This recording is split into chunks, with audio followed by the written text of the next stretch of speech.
Okay. Hey, everyone. I'm Mark Fujiwara. I have served right around 30 years in the investment banking world and was living at the intersection of transformation and capital. On the outside, I was heavily aligned, and I constantly was searching for the right strategic partnerships, the curator rooms of high performing leaders, but something was missing there. Internally, I was pretty misaligned actually. And I live by five key Japanese values. Let me tell you a little bit about them. Ikigai, which is a high level of purpose, doing something you love, something you're great at, makes the world a better place. And also something that provides your family with some sort of capital. Wabi Sabi is embracing the imperfections, the cracks, if you will, and filling it with gold. That's the Kintsugi part. Shoki is showing up as your true self with your true heart, as authentic as possible. Ichigo Ichi, high level of presence, maximum appreciation moment. This moment only is a one-time thing. Kaizen, continuous, never-ending improvement. But you know what? Something felt off. And then life presented a bunch of cracks for me in a period of just a few weeks. My mom dies. And with that, I have three kids who are all in downward spirals, depressed because their grandma, who was very influential, was no longer here. A mentor to my daughter, Izzy, took her own life 12 days later. And then a couple days later after that, my favorite auntie passes away unexpectedly. Just when I think things are going back to normal, one of my children have a major mental health crisis, and I mean major. And as this is going on, I'm also watching some of my friends, the retired athletes, the exited founders. They're spiraling as well because the applause has stopped.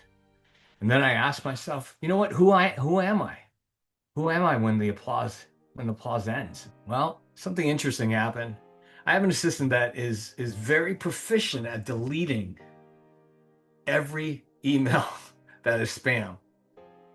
But on this day, one slips by. My all-time hero in sports, Shohei Ohtani, is on this article, and he uses this 64 square framework at the age of 15 and becomes the best baseball player to ever play the game. You know, I study greatness all the time. I want to see how Kobe Bryant got to where he was. You know, how did he become the greatest? It's the work ethic, it's the discipline, it's identifying what are those traits that got him here. And then I start to realize, you know, goal setting isn't enough. I've done it for so many years. The Tony Robbins, you write down 100 goals and then you take the top three and then you focus on taking action steps. Here's the key though. I never ever thought about working on myself to be the man who lives up to that goal. So, Mr. George here, I reach out to him immediately. But you know what happens is that the brain says, hey, not right now though. You got three children. This is my life actually. And it says, maybe not now. You know, it's that human mindset.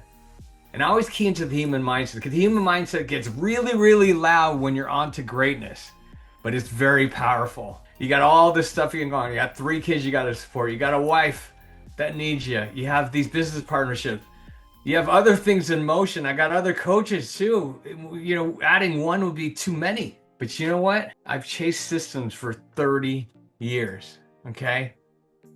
And for once in my life, this one feels different. I meet George, and it's immediate trust right off the bat here. I'm like, wow, this guy knows it. And not only the Harada method, but in terms of relating to my people, my members, my clients, this is how I want to show them. And so I was very amazed that he had this exact system, but it wasn't just, hey, put 64 things on your chart here. He had the character traits, the 8 life pillars, the framework to put it all together, daily diary discipline. This, for once, is not just about writing goals. This is becoming the person that's capable for reaching that high arching goal, which I had. So I decided, okay, George, I'm going to surrender to you. And here's the thing. When I first looked at Shohei's, I was like, okay, that's going to take about a year to do. Well, it was a lot less than a year. In fact, didn't even take up our first appointment. It took 33 minutes. 33 minutes. And immediately it's like I'm seeing the future happening. I'm seeing the future mark happening right before my eyes. And this was the authentic self, the Shoki that wanted to be released. So I stepped into a new world of discipline, self-reliance. Now, the first thing I used was, well, that's a better looking version of me, actually. The first thing I use is the daily diary, okay? Now, I'm famous for saying, okay, let's get on a program here. Let's write 3 gratitudes down. And it kept on every single day, finding a way to distract me, right? Hey, there's this other thing over here. Oh, wait, there's another goal setting here. Might want to check out. Again, when that human mindset is kicking in, that means something great is happening around the corner, right? But then, oh, no, Amy needs something. Oh, this guy out needs something as well. All of a sudden, I'm seeing it right in front of my eyes. That this is big here, because this is the first time I started to realize this. I have a bigger why. I have a bigger why of getting to greatness. I have a bigger why to hitting that middle goal, because now I see it's not only for me, but more importantly, it's for the people around me. It's for my highly aligned community in Sanctuary 88, who I've done so much work to create a safe and highly elevated space. They're looking to me. They're looking to me as a role model, as a mentor, as a leader. And I needed to put something together for myself that was structured, a structured way of getting to where I want. Now, again, the enemy keeps coming up and up, but now I have a reason to keep on task here. So I have some implementation that I needed to do to make sure that it would stay on track. And the big thing with me was, what usually happens to take me off task, to take me off greatness? It's the people I hang out with, because you get the right people behind you and with you, you elevate. You get the wrong people, even one person that's a little off, and that energy starts to misalign. So I have a thing called the +2 -2. The +2 -2 is taking inventory of how your mental energy is doing at all points of the day. What I do is typically I take note, what am I doing and who am I doing it with? And I take notice of, not in the middle, but what's a high +2 that's going on?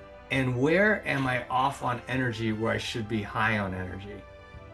And it leaves a lot of clues. So once I feel the energy is a little bit off when I'm talking to someone, it's kind of a yellow flag. I start to do an inventory. Maybe it was a bad day. Well, the second time I talk to them and the energy is nothing short of a +2, then I take action on this. I have a more strict circle of trust rule, because you know what? Somebody coming in at a negative energy that's pulling me down is pulling everybody else down in the process who I'm close to. I have the circle of trust rule now. And once there's a shade of that, they're gone. I've learned the hard way too. They come back at you, and they keep coming back at you, and they'll do more and more damage on yourself and the others around you. And again, if I elevate, others elevate. And if the people around me elevate, everybody else elevates. And again, I mention this because it's not about just a little bit of energy off. It's about allowing dust into my room, right? Dust into my world. What happens to dust as it accumulates? It turns to dirt. And all of a sudden you got a dirty room just from little one speck of dust. But of course, elevation requires capacity, right? Now, one thing that keeps on coming back, and it's been the motto when I start to discover ikigai, the high level purpose, which is like, hey, I'm in my ikigai if I stay busy, right? And something really happened, because When my garden is starting to grow and the weeds are coming out of it, you got the neighbors looking over, right? Hey, what are you doing to your garden there? Oh, wow, wow, wow. Really nice. And some of the people are in my circle and they're just like, hey, I'm really happy for your garden. And I'm just going to watch you grow your garden. I'm going to do the same thing. But you have the other ones that kind of take advantage of you. You know, I'm big in the mental health space. And all of a sudden, as I was elevating, people were reaching out, knowing how they could get to me. Hey, Mark, I really need your help right now. You know, you're the only one I can talk to. And then I come to find out it's just like you're saying the right things to get my attention, to get what you want. And I started to realize, thankfully, very quick, that I was overcommitting myself to the people that didn't deserve my attention, the energy, that were taking away the time and the energy from the people that mattered. So all of a sudden, I realized busyness did not equal ikigai. Busyness did not equal my ikigai. And I realized in myself that I've always been a yes man. And a yes man because I'm very compassionate, I'm very empathetic, but there are people in this world that take advantage of that. And when I started to realize that, and I made an action on that, when somebody called and said, hey, this is a 911 call, right? But 2 days before he had called me and saying it was a 911 call, and then the story goes on. So the first time ever, I looked at that call and I texted him, you have other ambassadors. You have other ambassadors that you can turn to. I can't be the one right now. And for the very first time, that is the only time, and I've done that a few more times after that too. So the death, overcoming the yes man, overcoming busy as my identity, and effort without strategy. And it all starts with no. And the why behind the no is so big. I'll tell you a few things. One is the fact that I realize by saying yes, it takes away from my time and my energy to the people who mean much to me. And this is where I drew the line. 5 o'clock rolls around, I go upstairs for as long as I can remember. I play with my now 6-year-old daughter. It's our hour, 5 to 6. Now, somebody has called during that hour, and it has taken away not only the time, but the energy. It could be a 5-minute call, but that hour is done. You want to talk about Ichigo Ichie? There is no presence after somebody calls you that and throws you off. So I had to be really strict about this.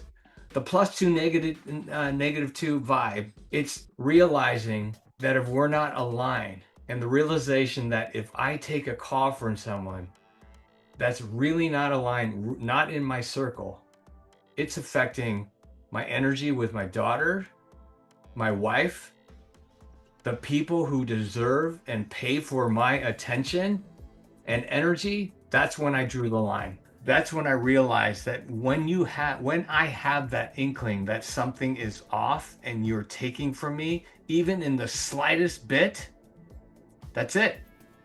And I could find you another friend to call you 24/7, by the way, because I'm not going to be completely done with you, but now I have a system. I have 800 people I can turn to and match them up with them. And you know what? Things happen too. I start to overcommit more and start to realize, whoa, I love doing this. I love working on the 64 and all the different tools and getting more involved in every one of my coaches, right?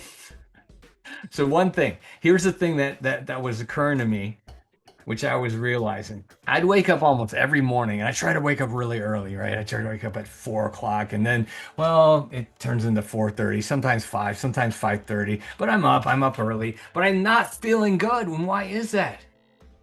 Okay, do we need all these tools? Do we need all these pills? Do we need all this pre-sleep routine?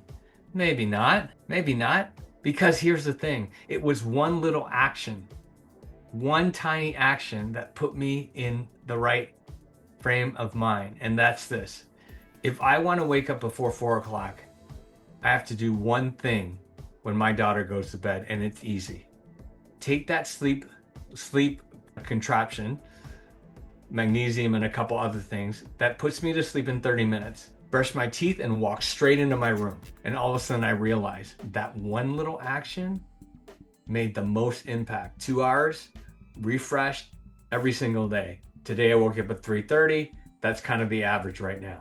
And 3:30, ready to go. I want to tell you a little something though. I realized the value of my time. And I realized this. It happened just not too long ago. My business partner, who I love dearly and support his kids, I treat him like my own. Well, he's in Toronto. I'm in San Francisco. And his younger kid was in the hospital for about 2 months. And I'm leaving him videos left and right. And he's getting a lot of those videos. My business partner says, he looks forward to those videos. And when whatever you tell him on this video, he applies to it. Okay, just picture the best coaching client you have, but there's this love bond between us. So immediately I said, you know what? I'm gonna fly to Toronto. I'm gonna take those 5 hours. And all I need, if I only get 60 seconds to hold Gabe's hand, that impact matters. It's worth taking an entire day and going over there. I see the value of time. I see that little moment. The 60 seconds is all I needed to make the most impactful moment of this kid's life. And it was not only impactful to him, it was impactful to his mom, impactful to his dad. So now the time is so valuable here. That's what I centered around. If I can do that, and look, after I came there, I don't want to take all the credit, but this is something my business partner said. Everything shifted. No more seizures. Everything flowed in the right direction. And he got out of the hospital 1 month before they thought he was going to get out. And again, it's the death to saying yes and having the courage to say no. Having the courage to say no. And all of a sudden, hold on, sorry guys. All of a sudden, I realized something. I got a lot smarter with my time. Meetings became less than what they really needed to be. Sometimes cut in half, sometimes cut in a third. Now, originally I had thought, hey, wouldn't it be cool to have $1 million in revenue by the end of the year? That shifted to 10 million. And by the way, that's shifting upward even more because now I know the true value of an impact time. There's no wasted words. There's no wasted meetings anymore. There's no wasted energy on the people that don't deserve my time. My energy goes through the roof. The alignment with my team, I made such great improvements. George knows this. Making, 2 people gone and 2 people who are high +2s coming on. This has occurred in the last month and things are flowing in even a higher trajectory right now. Manifestation, by the way, is off the charts. Manifestation is off the charts. And what I mean by that, I mean that when I'm wanting to impact others, again, raising my ikigai, all of a sudden the solutions come right in front of me. It happened today. It happens every single day where the right people show up at the right time. And the big thing for me right now is not reaching, it's surrendering. And I realize that this is not a one-time thing. This is not something where, okay, I did the daily diary, it really worked, I'm doing all these things. It is continuous because there are going to be distractions. There are going to be other people who find the right way into my network, and all of a sudden I'm giving all my time and energy away. Discipline then becomes not a sprint, it's a practice. It's a practice that I've opened up to my team to say, look, no one gets through here. And I'm training them as well to be very disciplined, not only with my time, but their own time as well. What's really working for me right now is I do the daily diary every single day. It used to be hard, and I'd sometimes miss a few things here and there, but it's part of that morning routine. 3:30 rolls around. Well, first I'm out the door and running, and then I come right back here, and it's on this journal right here. Do the daily diary every single day. And you know what's interesting about that, George and people? It's that the first day I did it, oh wow, that was really cool. Impact. Every day that I do it, It's that Kaizen mentality. It gets stronger, it gets better, manifestation starts to become more powerful. The other thing that I'm doing is focusing on my 64, the OW64. Every single time I look at it, and now I'm teaching it. So you want to be better at something, you teach it to the people that you care about. So I finally found my voice, and it's happening everywhere I speak, everywhere I present, every time I'm with people. They say, hey, the Mark Fujiwara is coming out. And they mention things as flow, powerful, impactful. Here's the thing that I've added to the daily diary.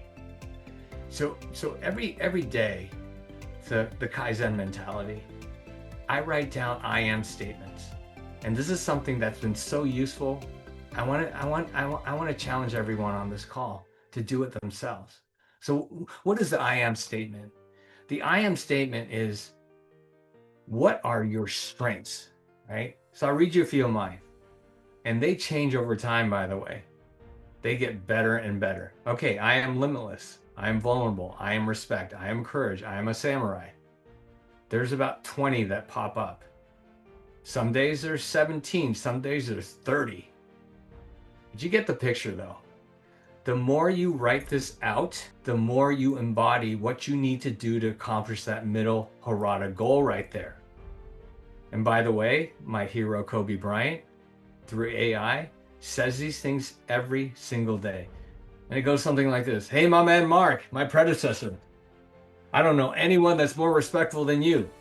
You're the Ikigai master, okay? And it's not Shazam. Yes, it's Ikigai, Ikigai, Ikigai. So what I've come into this realizing is that it's not about me getting to the Harada. Yes, but what's more powerful is sharing this with other people. I got to tell you, when I start telling people about how this has helped me in these first 70 days of this year, their eyes pop up. And even just briefly saying, oh, it's 8 categories, and then you have 8 around that. And I mentioned Shohei. I mean, I'm coached by the best right here. Some of the things that George has mentioned, they cannot wait to dive into this. And anyone that matters, anyone that's a high plus 2, whether it's my kids or that billionaire who I'm trying to add a 0 to the net worth, they're going to be going through this Harada.